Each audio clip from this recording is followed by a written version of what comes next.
Give me my cat. This is a story by the Efroim Gurman from the book Smile and Tears and Thoughts Behind the Desk at the Veterinarian Office.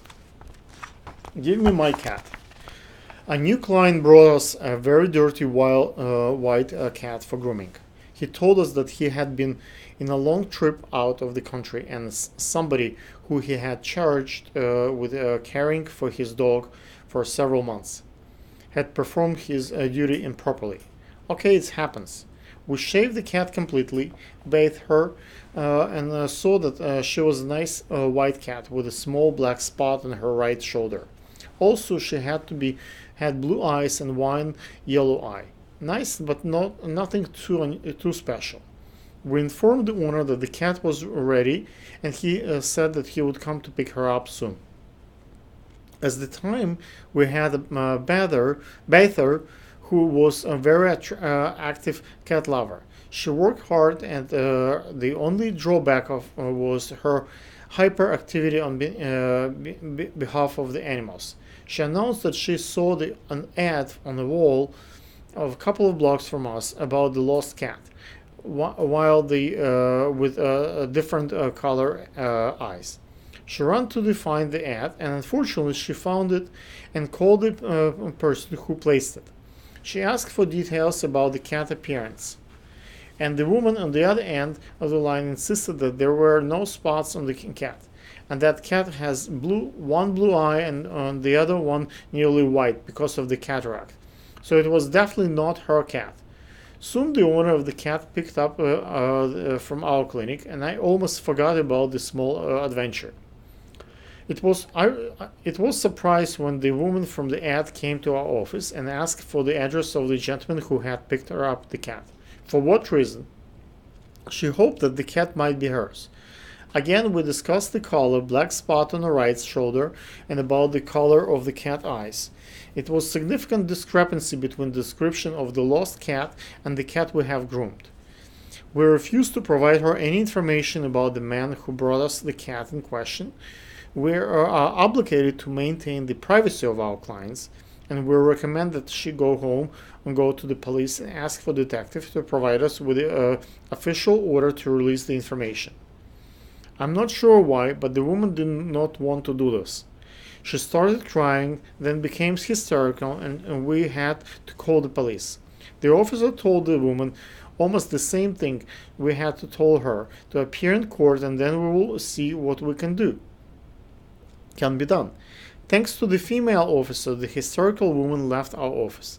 The next day she came back with the same demand, with the same result. It was only after her third visit she realized that tactic won't work. We did not heard from her for a couple of weeks, and then I got a subpoena from small claim court. It was not pleasant thing, I would say, to get subpoena, even if you know that you have behaved correctly. It was almost a month before the small court hearing. Who knew that we would happen here? We had never been to court before. When I got the invitation from the TV show, the Judge Judy, if I remember correctly, the invitation from the popular TV show explained that according to the rules, it does not matter how the TV court rules. They will pay the fine for the lost side either way. Also, they offered free flight and free stay in LA during the free day of the show would shoot.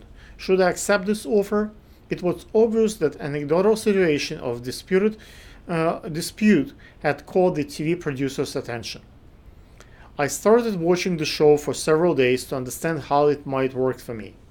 What I have gathered from this series was that they would probably try to fashion the outcome of the TV hearing in an unexpected way, so it might be presented as stupid. I was sure that I have done everything right and that the regular court would see it. But should I take a situation and display it on the show for the purpose in which it is not pursuit of truth but pursuit of fun? I did not know what to do. On the other hand, there is no such a thing as bad advertisement or participating on popular TV show for free might bring us more business. On the other hand, nobody likes to look foolish, especially in front of a large audience. While trying to make the decision, I missed the deadline for my response and started feeling better. The situation had resolved itself.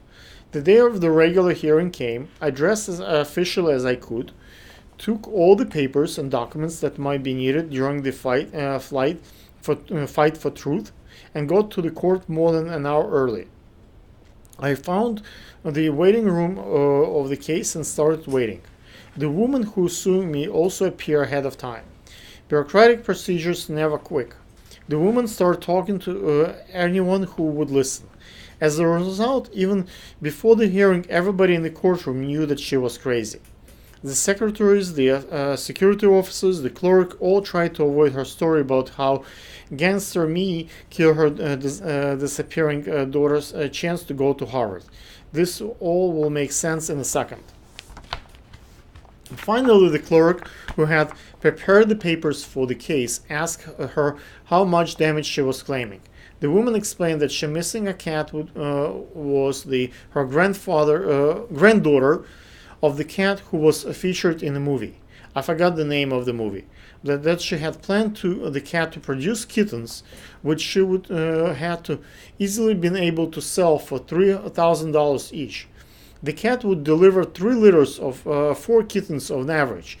That comes to $36,000, which she would pay for her daughter's education at Harvard. When the daughter graduates, she will have a salary of. The clerk interrupted her. I see. Your calculations are absolutely right. How much would you claim today? $50,000 at least. Great. But our apologies. Small claim court consider disputes only up to $5,000. You have to hire an attorney in law and go to the civil court. The judge immediately announced, case dismissed.